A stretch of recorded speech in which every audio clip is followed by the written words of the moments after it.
The wind is blowing, but I cannot discern the direction. Call it wishful thinking or just a brief respite from brain rot, but it seems like Chapter 5 is closer than we thought. As of recording this, Deltarune Chapter 5 has already begun localization as well as playtesting.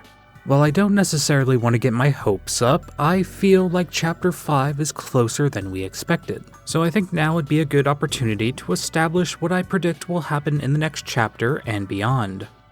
Let the record show having any sort of expectations or assumptions regarding Deltarune doesn't end well. I absolutely expect to be proven wrong when Deltarune Chapter 5 releases. However, theory crafting should be fun, and today I want to talk about all of my fun ideas. Today I want to share my Deltarune theories that didn't have enough material to make into their own videos. I also want to revisit some of my old theories from the past. A lot of these theories are going to be technically considered crack theories based on vibes. Mostly because for the majority of these theories, we don't have the full information, so speculation is all we have. I'll try to explain my reasoning as to why I think said thing will happen, but this is mostly a predictions video, more laid back and such. If I don't mention a theory, then there is a good chance I don't believe it, or it doesn't concern me enough to mention it. Hello again people, this is my Deltarune theory recap and predictions video. Let's begin. For every Deltarune plot point that gets resolved, 2 more shall take its place. We now understand why Chris made the fountain at the end of Chapter 2, but now the overall motive is complicated thanks to the involvement of Noelle's mother. Don't worry, I'm not doing a full plot synopsis, I'm just going over cliff notes based on all the mysteries I personally care about. So, Carol Holiday is working with Chris. Supposedly, Chris is taking orders from Carol, or at the very least reports new information to her in the event of a potential breach of the shelter.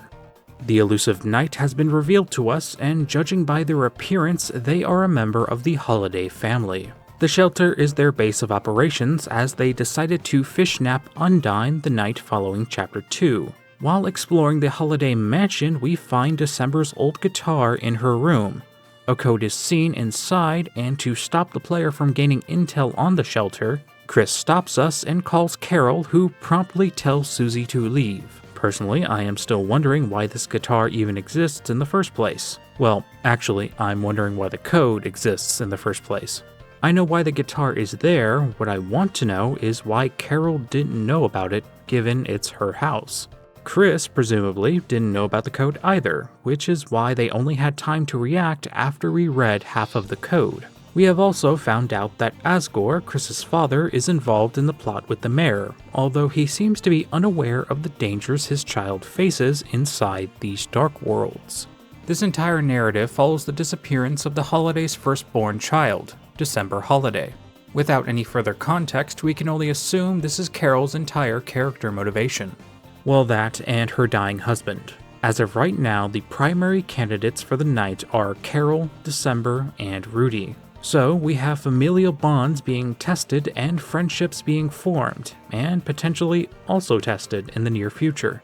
Chris is supposedly working with the enemy, and Susie is completely oblivious to this. She trusts this human with her life, and she laments over the idea of people not being honest with her. So another plot point which was developed is the impending prophesized tragedy which the player is not aware of. Susie, Rouse, and I guess Chris do know, and whatever it was, Susie is dead set on not allowing it to happen.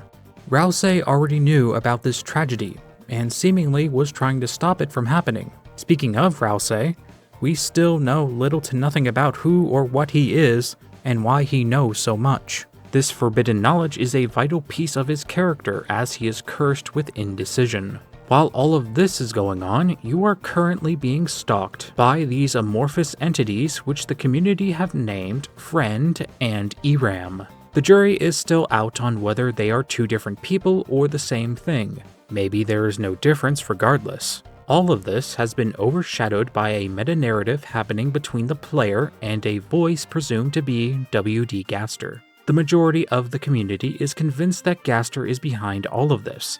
He is the one who decided to place us into the body of our protagonist. That is, assuming you don't believe in second voice theory. For what purpose have we been brought here? Potentially to change something, but we'll get to that. So these are our current dilemmas, or at least these are the ones that I care about the most. Now let's get down to business. Let's start with Rousey. So Chapter 2 was mainly about Noelle. Chapter 3 centered around Chris, with it being in their house and all. Chapter 4 had Susie's training arc, so if this trend of character-focused chapters continues, I'd say it's Rousey's turn next. By using some, admittedly, outside meta-knowledge, it would seem Rousey is going to get into trouble with some flowers, as per Toby's tweet. The 7 flowers are seen inside the Flower King, Asgore's flower store. Asgore is heavily implied to be the focus of Chapter 5 along with Rousey, and this appears to be a chance where we can get clarity on a few things. If Asgore is there, we could potentially get clarification of his involvement with the Knight, if any, clarity regarding the circumstances of his divorce with Toriel, and his response to Toriel, who is now dating Sans. Which, if the phrase "inferno of jealousy" is literal, I don't think he's going to take it well. Rousey is going to be interacting with these flowers, so we can only assume there is an intended purpose behind them. So, as the first theory of this video, I would like to introduce you to Rousey Avatar Theory. The name is probably the coolest thing about this theory. The naming behind this theory is a nod to one of my favorite animated shows of all time. Avatar: The Last Airbender is a story about a young boy named Aang. At one point in the story, he has to learn to master his emotions and unlock his 7 chakras. Chakras have several iterations throughout several different cultures, but we are mostly concerned with the 7 chakra system. The reason this was never made into its own theory video is because, as you can see, the colors of the flowers do not match the colors of the chakras perfectly. But they do come pretty close. Gold, blue, teal, purple, yellow, orange, and green appear in the flower shop, and there is no red flower. The theory does not match up correctly, so it's probably a non-starter. But I'll go ahead and explain the theory anyway. Each chakra represents a different aspect of existence, and I think this is going to be referenced within the personality of every flower darkener we see in Chapter 5. Rousey is still on his journey of self-discovery, and the 7 chakra system is a means people use to find balance. It allows them to reflect on their personality and look for improvement. With his little tunic, Rousey is already giving off Buddhist vibes, so it just made sense to me. Each of these chakras involve a certain emotion or aspect of someone's life, so each of the flowers will represent each one in accordance to that chakra. For example, the green chakra is the heart chakra, which governs love, trust, and compassion. This is a part of Rousey that he seems to already possess until it comes to himself. So the green flower darkener would probably be very outgoing and caring, but completely ignore its own needs. Rousey could potentially realize this aspect about his own personality and learn from this flower darkener. The reason I came up with this theory is mainly due to Rousey's character as it stands currently. Rousey's character traits are not necessarily negative. He is not a bad person. He is actually very virtuous, but he is unbalanced. So I would say there is still some character growth to be had. There's not that much in the way of evidence to support this theory, but like I said, there's a reason why I never made this into a full video. Now let's talk about all of Rousey's forbidden knowledge. I am going off the assumption that Rousey is aware of everything. When he made a room for Chris and Susie, the rooms looked eerily similar to their light world counterparts. Well, Chris's room anyways, we still haven't seen Susie's room. And yes, I'm aware that a lot of people think this is Susie's room, but I'm not sure I'm going with that yet. Until it's confirmed, we're just gonna assume this is a random room. You are more than obliged to think that this is Susie's room. This fact heavily implies that at one point, Rousey did see the inside of Chris's room, so therefore it is not completely out of the question that he could have seen Chris rip out the soul and stuff us into a birdcage. It should be noted that Rousey intentionally left out the birdcage, so we can assume that he either saw the room before the birdcage was there and never looked at it again, or he intentionally left it out to not draw suspicion, which of course means he has enough general knowledge about what is happening to Chris to understand that he shouldn't be drawing attention to what Chris is doing. And of course there is the more direct explanation, that being that Chris specifically told Rousey to not bring attention to it.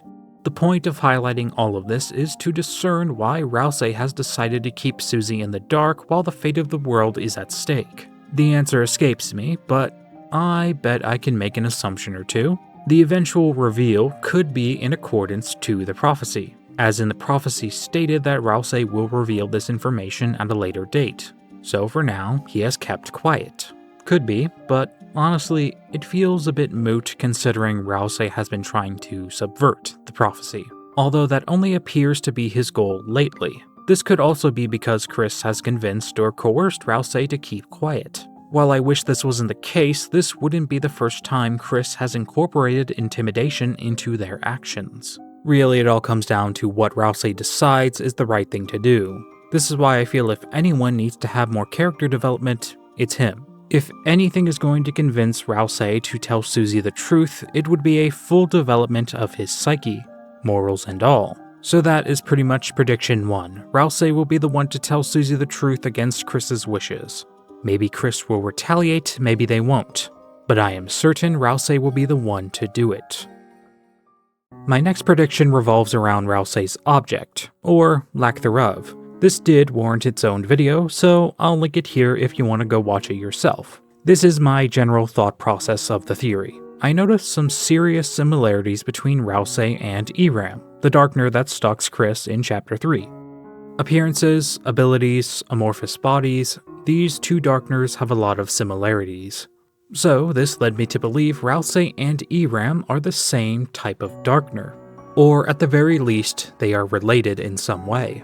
These Darkners are connected, and through those connections, we can form assumptions. For instance, in Chapter 2, Rousey speaks to Chris about how ignorant he is when it comes to making friends. Friendship seems to be something that Rousey mentions a lot. Now this could be simply because of his outgoing personality or just the fact that he wants all of this to work out. But the more I think about it, it really makes me wonder why he is so concerned with being a friend. This could also be because he is lonely. Having friends can naturally make you feel less lonely, and Rousey explains he's lived alone his entire life. So really, it all explains itself. However, what if there was a reason why Rousey was so concerned with being a friend? Image_friend is the name of this Darkner, so naturally one can assume the terminology was chosen for a specific reason. Also, I have a sneaking suspicion this is another Toby Fox surprise double meaning. While this could just be a way to make it seem like Friend's presence resides in the game files, I still think that the name image_friend is a short form way of saying imaginary friend. So you may be wondering, Nighthawk, there is no E in imaginary. Yes there is, you just put it there! So this is an even more loose logical connection, but dang it, it fits so well, I just can't let it go. Like I said, if I'm wrong, I'm wrong. In Chapter 1, Pizza Pants says the phrase, there is no I in pezza, which of course means he's trying to say pizza, and the reason why the company spelled it that way is because the brand is called Ice E. They took out the I and added the E. The reason why this is relevant for this situation is because of the Spamton sweepstakes. Noelle is scared by an Ice E pizza box, and in response, December decides to light it on fire, burning out its eyes. She then proceeds to bury it. Finally, the last bit of information that ties this all together is the name of the song that plays when you fight Eram, which is called... So, as with the case of Ice E, the I in the middle of imaginary friend was replaced with an E, and of course, the word nary, which is missing, means not one. And we see there are several friends which appear in the Eram fight. That's the theory. Eram and friend are imaginary friends which are interconnected with each other, and considering how Rousey is so similar to both of them, he is an imaginary friend as well. I'll admit, this theory is held together with duct tape, so I totally get if it feels weak. But if this were true, it would explain quite a bit. I think Rousey will be revealed to be Chris's long-lost imaginary friend who was made in Castletown by Chris in preparation for this story. Rousey is fully educated on the prophecy. front to back, and now that the cat is out of the bag, Susie is dead set on stopping fate before its arrival. I'm just gonna be blunt here. Toby intentionally made it so we couldn't see the prophecy panel just to stir up more mystery. I'm not saying it was malicious or whatever, he's just keeping the theory train going strong. And I appreciate that very much, Toby, because it gives people like me something to talk about. So, I have already stated in the past that I don't really care too much about what was written on the prophecy panel, because I think the purpose of the prophecy is to be proven wrong. However, I wouldn't have even brought it up unless I was going to talk about it. So my prediction for the prophecy panel is that it'll probably appear in Castletown later in the game. I'm assuming at some point in Chapter 5 maybe, Chris is going to go to the church, gather up everything, and bring it to Castletown. So we'll find out what it says later. As for the prediction of what it actually said, it would have to be something that rhymes with the previous panel, so the phrase would end in the A suffix. I assume it would have to be something like slay, betray, maybe even dismay, and it involves Susie, Noelle, or both of them. As in, Chris is going to have to kill Susie, betray Susie, sacrifice Noelle, kill Noelle, some combination of any of those things. We can tell this based on Susie's reaction. She is angry. She doesn't want this to happen. Considering who Susie is, realistically, she does have a short list of people who she cares about. Chris, Rousey, Noelle, Toriel, and Lancer. Maybe you could make an argument for Rudy. This doesn't necessarily mean she hates everyone else. However, I could count everyone Susie cares about the most on one wing. Going into more speculation, there is a chance that it could change depending on what route you are playing. And the more I think about it, maybe that was the reason why we don't get to see it yet. No matter what it's said, people are in agreement that it's bad, and it will be the driving force for Susie's actions in the future chapters. Speaking of Susie, let's talk about the deception between her and Chris. Susie thinks the both of them are fighting the night, when Chris could very well be in that Dark World group chat. I'll talk about the potential motive for Chris to work with Carol in a minute, but for now, let's talk about the potential liar's reveal which has been set up. Say what you will about the liar's reveal, when done right, it can offer some good tension. Something that I have noticed is that people are anticipating a Susie crash out to happen when she finally is told the truth. While yes, I have no doubt Susie will be angry, there is no way that she is going to be angry enough to break away from Chris. Susie is unaware of information about her friend that could change the way she sees them. Where have I heard this story before? Oh right, I've actually heard the story twice before, in Chapter 1 and in Chapter 3. Susie was fully under the impression that Lancer was betraying her. And despite her rage, she didn't do anything too hasty. We even see hints that she acknowledges how awful things could have been if she didn't let Lancer explain himself. This realization is a vital part of her arc in Chapter 1, letting her guard down, trusting people, understanding that maybe you don't have the clear picture, and there is a good chance someone is keeping something from you because they care about you. Something we see Susie doing in Chapter 2. Following Chapter 2, I was fully convinced that Susie would have been equally upset when she discovered that Lancer was a playing card, and I was wrong. Time and time again, Susie has proven to this community that she can be very forgiving. And to the people who think Chris of all people would be the exception, then I have no idea what game you have been playing. In conclusion, when the reveal comes, Susie could react in a multitude of ways. It all truly depends on the context and the person who says it. This is also one of the reasons why I feel like Rousey has to be the one to tell her. If Carol tells Susie this information, she would just scoff, laugh. But if Rousey told her, if Rousey tells her this, there is no denying it. If it was anyone else, Susie would probably just assume Chris was a double agent for her side.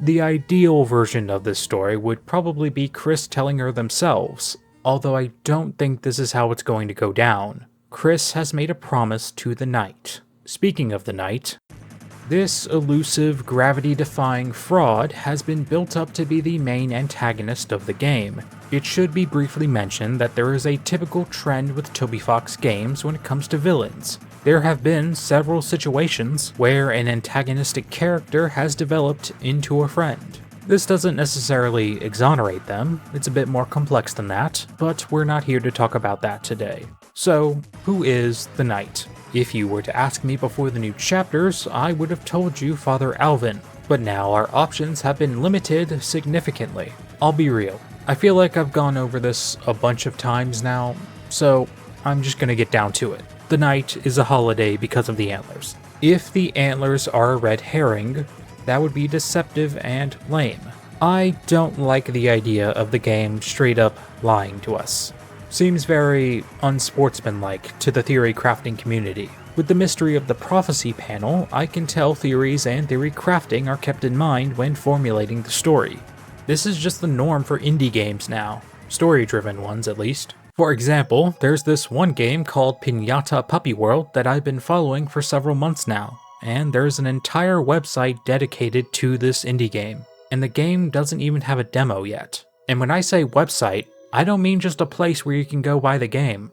I'm talking a whole ARG type thing with games and such. Any Pinata Puppy fans want me to make a video on this, by the way? I will. It'll give me a reason to actually look at all this. Just let me know. Anyway, my point is that fan theories are kept in mind when the story is being made. If Toby gave the Knight horns just to have the Knight not be a holiday, this would just be him trolling the player base. For a laugh. Would Toby Fox do this? Yeah, he would. And he's done so in the past. Although, I don't think he would do it for a plot point like this. The Knight is, like, a very important plot detail that pretty much the entire community has been obsessing over ever since Chapter 1. Now, of course, I'm not saying I'm going to be upset or whatever if the Knight ends up being Papyrus. I will end up thinking that it was a strange decision though. So from here, I'm going on with the assumption that the Knight is a holiday. Rudy is in the hospital, and he can't get up. But it is a possibility that Rudy is only sick in the light world. This would explain why the Knight looks damaged, but it doesn't explain how Rudy could carry a strong person like Undyne all the way across town.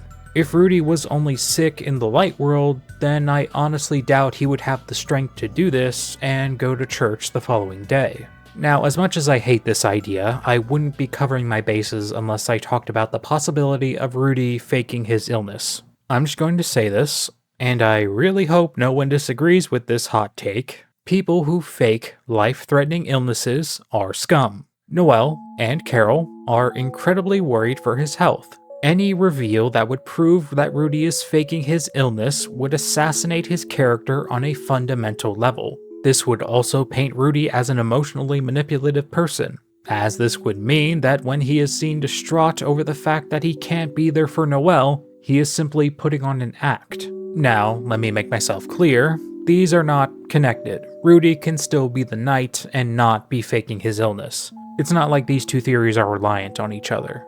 Moving on to Carol, she was still at her house by the time Chris and Susie got to the church, so therefore she cannot be the Knight. She definitely could have been the one to open up the fountain, but unless she has like a Super Mario warp pipe, there is no way she could get there in time. With the information we have presently, it is impossible for Carol or Noelle to rush over to the church and be the Knight, so we are left with only one holiday that is unaccounted for, that being December. However, I would say both these arguments are at a stalemate. The reason why people assume she was the voice in the code is because she was unaccounted for, and I will absolutely admit that is the reason I feel so strongly that she is the Knight now. Well, that and the antlers, of course. The explanation, which is admittedly based on almost nothing, is that December's soul was split into multiple parts. Her more aggressive and selfish side is what the Knight is, and her more thoughtful self is trapped within the game files.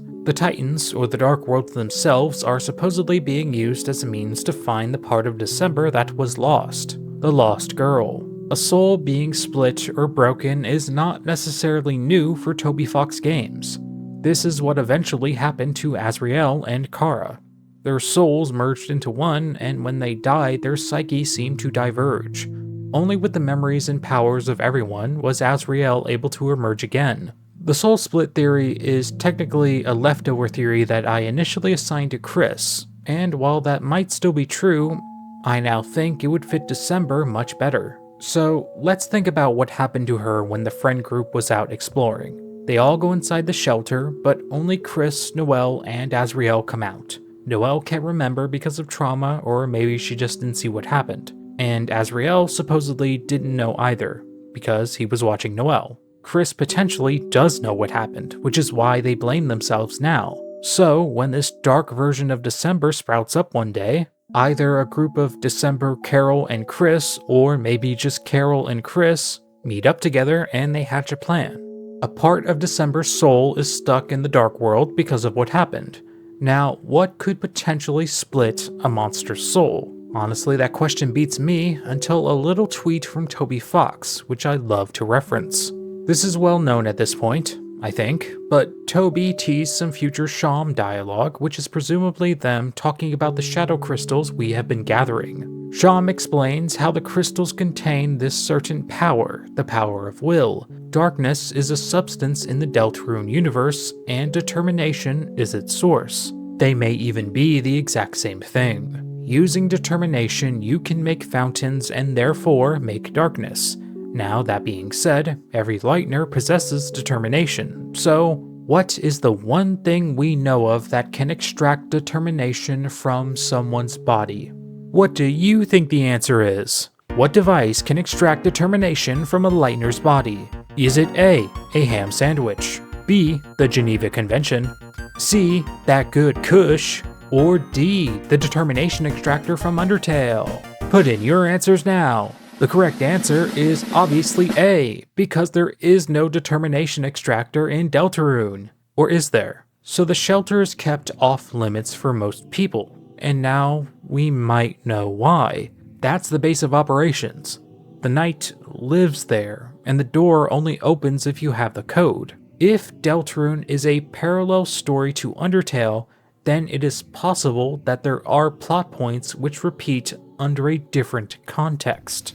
In Undertale, monsters don't have determination, so the extraction machine was made for humans. When determination was applied to the monsters, you get the amalgamates. And what kind of attacks does the knight use? This one, an attack that is eerily similar to Lemon Bread's attack in the True Lab. If there was actually a lab down there, in this quote-unquote the shelter, then there would be a determination extractor down there too. And if a Deltarune monster fell in there, they would probably have all the determination sucked out of their body. So, what happens when a Lightner loses all of their determination? I mean, it has to go somewhere, right? A being of pure determination, pure darkness.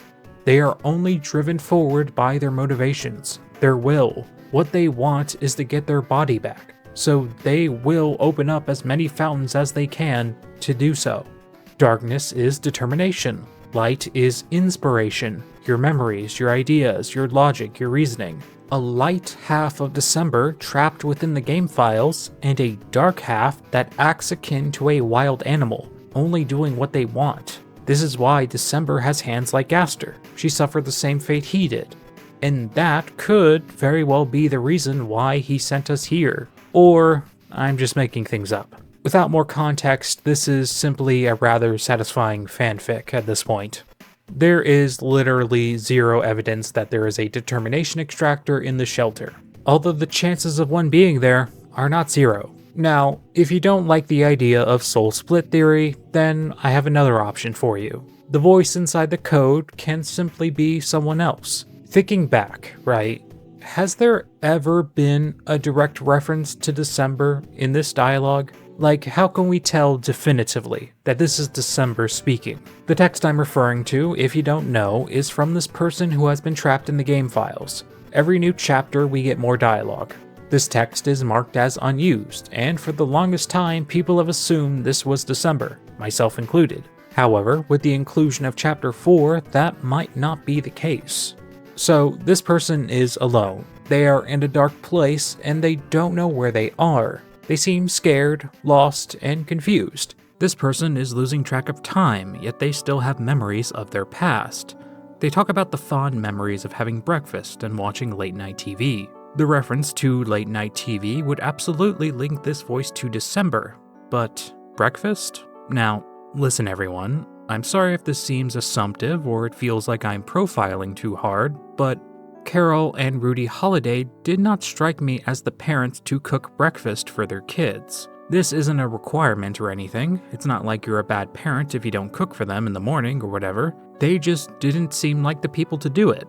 But do you know who definitely does though? Toriel. And as it turns out, she literally does this in Chapter 4. Guys, what if the voice inside the code was Azriel? I just think it's very telling how the voice in the files talks about having breakfast, and Toriel is making breakfast in that same chapter. There is of course the question of college. I'll admit this is almost on par with the Azriel is dead theory, which I have gone on record saying that I do not like. This idea goes against one of my strongest Deltarune opinions. I was still holding out for Big Brother Azriel to show up and save Chris, but when I look at this dialogue, it doesn't feel like December as she has been set up. We don't know how December speaks, so once again I am basing this on vibes. But honestly, I feel like December wouldn't speak with this vernacular. Her room is dark, she likes rock music, she's rebellious, she wears dark clothes. Her favorite movie is probably Die Hard, things like that.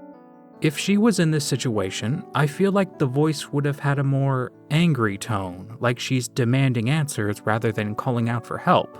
The voice seems more passive and gentle, very much like Azriel. If these were the circumstances, it would explain quite a few things. It would explain why December is missing. She's doing Dark World shenanigans as the Knight. It explains why Carol and Chris are involved with the Dark World at all. They are trying to help her get her real body back. And if Azriel is the voice inside the code, it would explain why the Knight is so hell-bent on opening up so many Dark Worlds. No amount of theory crafting can tell us specifically who is to blame for December's condition. However, I can only imagine Chris feels like they are to blame. If they aren't, they still have allowed the person on the other end of the phone to convince them it is. To take responsibility anyway. This scene at the end is very telling. The voice, whoever this is reminding Chris of a promise they made. This feels like emotional manipulation. Chris's character is being called into question. The person is holding Chris accountable for the thing they promised to do, which I believe is the saving of December. We don't have the full context on the situation yet, however, this is irrelevant when you take into account the fact that Chris is a child. They don't have the resources, stability, or social comfort to handle this situation, and Carol should know this. She's an adult. No matter what the prophecy says, this is not something a few children should be involved in, because, they could die. I have gone on record and said that Chris is a very smart individual, but I forgot to mention that this is in the context of them being a smart middle school kid. They are an intelligent child. No offense, kids, but you guys physically don't have the capacity to be as smart as an adult. This makes younger people more ignorant, more easily manipulated, and I believe this is what is happening to Chris. Even if it was their fault, this situation is too dangerous for them to get involved in. They are involved nonetheless. And I am left wondering if Chris was Carol's first choice. Which brings us to Asgore. Chris's father makes a lot of sense to be here. He is eager to prove his innocence, and considering the mother of the person who is now missing is employing him, I would say he is telling the truth when he says he just wants to help. Carol is fully aware that Asgore is innocent, or she is leveraging his guilt to secure his assistance. Now, I should mention, this is an assumption. The voice on the phone is leveraging Chris's guilt, so it's not that much of a stretch to say that she is doing the same to Asgore. Let the record show we don't know who is on the other end of the line at the end of the chapter. We do know that Carol was on the other end at the mansion, because, the voice says, "I'll be right there," and then Carol shows up. Asgore is seemingly completely oblivious to the suffering of his child. He thinks everything is okay, tells Chris not to worry, which of course is incorrect, as Chris is at the center of this story. As far as motive goes, I would say it's been made pretty clear. The town blames him for what happened, and he thinks that finding December and proving his innocence would make the town accept him again. Or, more likely, he thinks that Toriel will finally start talking to him again. He is unfortunately mistaken, as it seems Toriel has moved on. With this prophecy panel, we can see that Asgore is just as much of a vital player as Chris, only adding to the reasons why Carol wants him close. Considering the wording used in this scene, I have a pretty good assumption of what will happen come Chapter 5. Asgore is almost certainly going to ask Toriel to the festival. With how other characters have presented the event, it seems like prime dating hotspot potential. When Asgore goes to do this, I am certain that Sans is still going to be there. He's probably going to be the one who answers the door. Now, of course, this is just an assumption based on a vague prophecy, but considering the line from the prophecy is literally called Inferno of Jealousy, I think Asgore just might have a crash out. I don't think he's going to try to fight Sans or anything, although I do think he's going to try and take things into his own hands and do something extremely dangerous. Asgore is most likely going to be the one to open up the Dark World in Chapter 5, and we are going to be the ones to stop him. I do hope at the end of this, Toriel and Asgore find an understanding, and we the audience get some details on their divorce. So, in conclusion, Asgore will spark off the conflict within Chapter 5 and open up a Dark World during the time of the festival. After learning a little bit about Earthbound, I predict we'll see some Moonside parallels in the next chapter. Or maybe we won't. While inside Chapter 5's Dark World, Rousey will find out more about himself, and perhaps even make the decision to tell Susie the truth of what Chris has been doing. Her reaction is not something I would bank on breaking their friendship completely, although she is going to be pretty upset. As for the grander portion of the narrative, I find that Asgore's potential crash out is not going to be a part of Carol's plan. Either she is going to drop him, extraditing him completely, or she may even go as far as to try and kill him. There's no telling what she would do. Although I should mention, I still feel like Carol is going to be one of those characters that appears evil and cold, just to be revealed to be very caring later on. As far as the night goes, I have predicted that they are December holiday, and I have made 2 predictions regarding the voice inside the game files. But knowing Deltarune, both of these potential explanations are probably wrong. December may have fell into the determination extractor that we just haven't seen yet, and she is now warped beyond recognition. Rousey is probably an imaginary friend, Carol is going to try and save her daughter's life, and Gaster brought us here to change the outcome of the story, or maybe he doesn't care what happens at all. Maybe he's just doing it for the love of the game. He is a scientist after all, so maybe he just wants to know if we have the capability to change something. And the reason why he even cares in the first place is because what happened to December also happened to him. And that is pretty much everything. This has been my Deltarune Theory Recap / Chapter 5 Predictions video. I hope you all had a good time listening to me yap about Deltarune, and if you want to do some yapping yourself, tell me your own predictions down below. Thank you all so much for watching. Goodbye.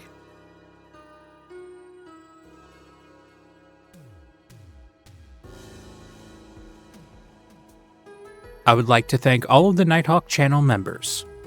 And holy crap, there's a lot of you now. Thank you Lilico. Thank you Bleed4MBG. Thank you Vantum253. Thank you Kiriyami. Thank you Avast Antivirus. Thank you Sabby Sillybug. Thank you Gaston Zumbo. Thank you Weagle.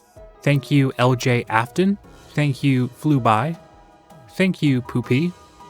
Thank you Heboy. Thank you Mine. Thank you Crystal Gaze. Thank you Saxon Stubbs. Thank you Wondersaw. Thank you Big Boy. Thank you Aowen Sharky. Thank you Iceburger. Thank you J-Dog the Jester. Thank you Her Highness. Thank you The Night Homie. Thank you Subathiru. Thank you Zelt. Thank you Lucas. Thank you all so much.